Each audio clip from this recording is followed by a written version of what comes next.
really saddened to hear the news of the passing of legendary rock drummer Steve Riley. I'm a huge LA Guns fan, and what he did, not just behind the kit, but his many interviews, to me, was LA Guns. How's it going, everyone? This is Christian Duke. You're watching Sight Sounds Flavors on YouTube, sightsoundsflavors.com.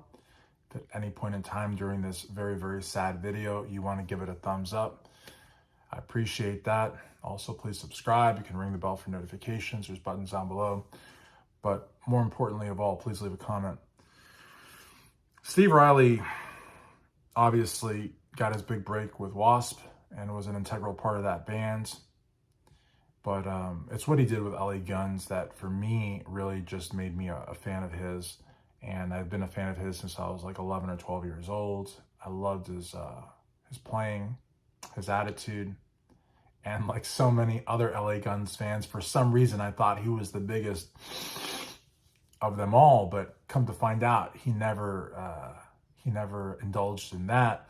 But he just had that look, like he was just that badass, you know what I mean? And he played like a badass and he acted like a badass, but he was really a cool guy. And, you know, back in the early 2000s, I had a website called Gator Rock City, and I really should have interviewed him. You know, I interviewed a few people, and I wish I would have stayed with that, because he certainly would have been one of the ones I would have interviewed. And, you know, Jason Green did a very cool video from his motel room. Looked like he was at Red Roof Inn, or wherever he was at. You know, he's always on the road, but he did a really good video. And I've seen some other videos as well, and some reels and stories. Steve touched a lot of people's lives. You know, he was so much more than a drummer. He was LA Guns to me. And he was LA Guns to me when there was no LA Guns. I mean, legally there was, but I didn't consider what Phil and Tracy were doing to be LA Guns. Like, to me, there was like a point in time where there was like kind of like a, you know, like when the road opens up, you know, kind of thing. And they just, to me, like just felt more studio, more polished, you know, more rock starish in that realm. Whereas Riley's LA Guns, they were rock stars also, but they were like street rock, you know, like what LA Guns used to be, you know, like dangerous, like more raw, less polished. And they just hit the nail on the head. And Golden Robot Records gave them a great opportunity, and they were able to put out new music, and they just did a great job, you know, to see Steve back up there with Kelly and a couple of really talented other guys, and they just did a great job. And it was weird because, you know, that other LA Guns, they didn't want Steve, and they certainly didn't want Kelly. And even though they say they did, they also probably didn't want Mick. They wanted to do what they're doing, you know? And I feel that Steve really wanted to try to capture that last ditch effort at salvaging as much as he could of that LA Guns vibe. And from what I understand, he asked Mick to join the band the same way that he asked Kelly to join the band. And, you know, Mick, I don't know what his deal is, Mick Cripps, but you know, I guess he just doesn't want to do it. I don't know, but he was asked, from what I understand. And that's a heck of a lot more than what Steve than what Tracy and Phil did, because they don't want any of those guys.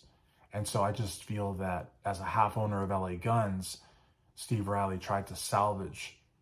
And I just hope, I don't know if Steve had a will. I don't know if Steve had a plan, if he was going to pass or not, but I hope in my heart that Steve left his half interest of LA Guns to Kelly Nichols, so that Kelly can continue with Kelly Nichols' LA Guns or Riley's LA Guns or whatever it is that he legally can do, because I don't want Kelly to stop, you know. And I love what Kelly wrote on Instagram, and I love the tribute that he gave to his friend, how they would always smoke a joint before each and every show that they did together, and how they had that bond, which isn't surprising to me at all, because a bass player and a drummer, I mean, that's the core of the band. That's the rhythm section.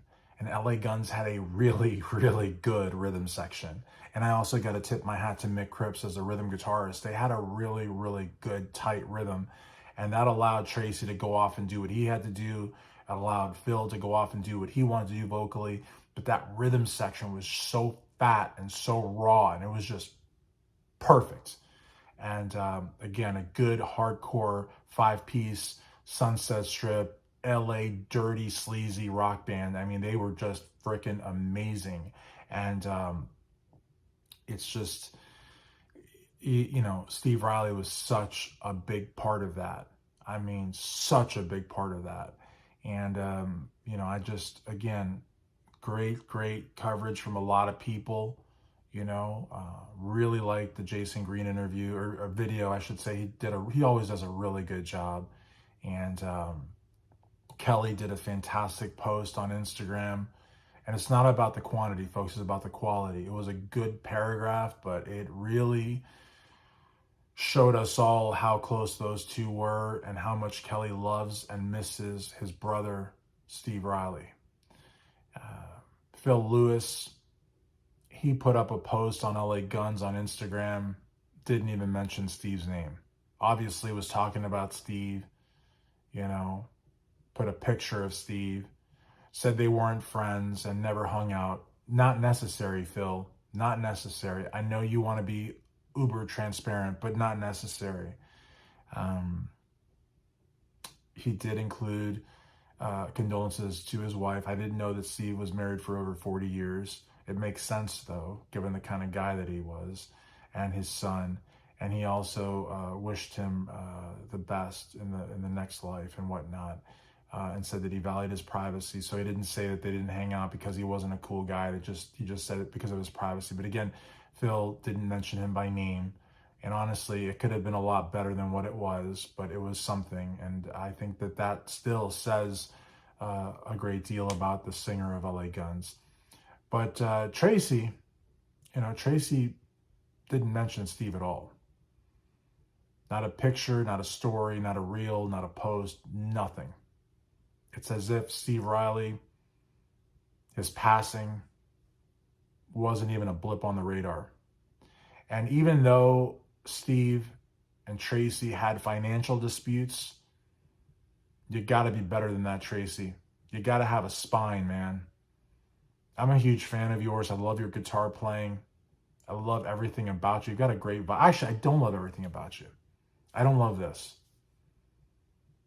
I don't care what you're going through emotionally. I don't care if you got to play, you know, concerts in a bathroom. I don't care about any of that. But one of your original bandmates died, and you couldn't even put out a 15-second post, a story, anything.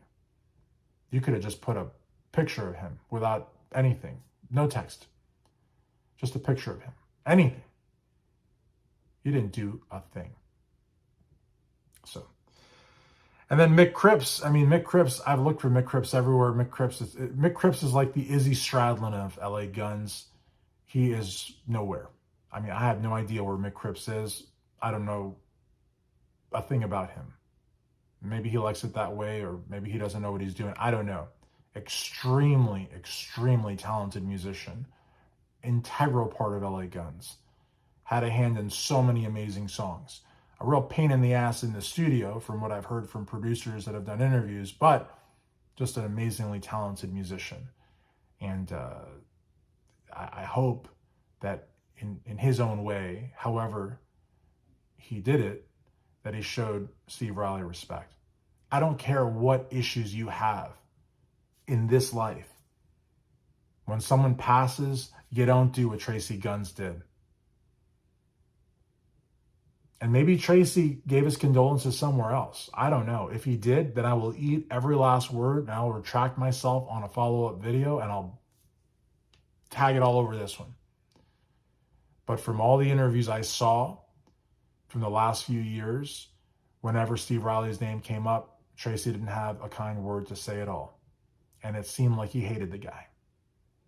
So maybe in his own way, he said goodbye. Maybe in his own way, he misses Steve. Maybe in his own way, he wishes things could have been done differently. Maybe he wishes they could have reconciled. Or maybe he's just a heartless I don't know. But in any event, rest in peace, Steve Riley. Amazing, amazing, amazing drummer. And Blackie Lawless put out a post, which we appreciate, but it wasn't a post centered on Steve. It was a post that was a band shot, which of course Blackie needs to get attention no matter what, even in the passing of someone else. And it was still a good post, but it didn't come right away. It came after a post where several of his followers said, "What, you're not gonna acknowledge the passing of Steve Riley?" I'm sure that those posts didn't make Blackie make the post. No one makes Blackie do or say anything, but again, it's better than nothing. The Blackie post, the Phil post, it's better than nothing. Could it have been better? Absolutely. Absolutely. They could have gotten themselves in front of a camera or a phone even and made a video. But it's better than nothing. It's better than what Tracy didn't do, apparently, unless he did it somewhere that I have not had access to. In any event, we lost an amazing drummer, an amazing rocker, and an amazing human being in Steve Riley. Rest in peace, brother.